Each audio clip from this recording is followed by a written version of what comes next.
কলমি শাক দিয়ে ছোট বাচ্চাদের জন্য মজার একটি রেসিপি। আমি এই শাকটা নিজের হাতে লাগিয়েছি। কলমি শাকের ডাঁটাগুলো আমি একটা পটের মধ্যে পানিতে রেখে দিয়েছিলাম। 7 দিন পরে এরকম লম্বা লম্বা শাক হয়ে গেছে। আপনারা এরকম করে শাক বাসায় চাষ করতে পারেন। একদম ফ্রেশ টাটকা শাক আমি কেটে নিলাম। এবারে আমি আলু কুচি, পেঁয়াজ কুচি আর কাঁচামরিচ দিয়ে তেলের মধ্যে ভালো মতো ভাজা করে নিব। যেহেতু আমি আমার ছোট বাচ্চার জন্য রান্না করব, একদমই ঝাল দিচ্ছি না।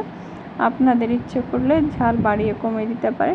এবারে হলুদ গুঁড়ো আর ধনিয়া জিরা গুঁড়ো একটু লবণ দিয়ে আমি ভালো মতো কষিয়ে নিব, ভাজা করে নিব।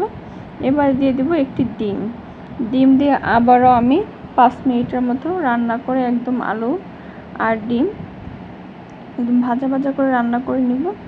এবারে আমার ধুয়ে রাখা কলমির শাকগুলো দিয়ে দিব। আমি সম্পূর্ণ রান্নাটাই একদম ঢাকনা ছাড়া না ঢেকে রান্না করেছি, যেন শাকের কালারটা একদম সবুজ থাকে। এইভাবে ভাজা করে একদম রান্না করে নিব।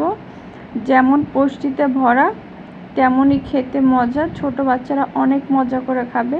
আপনারা অবশ্যই এরকম রেসিপি ছোট বাচ্চাদের করে দিবেন, পুষ্টিতে ভরা।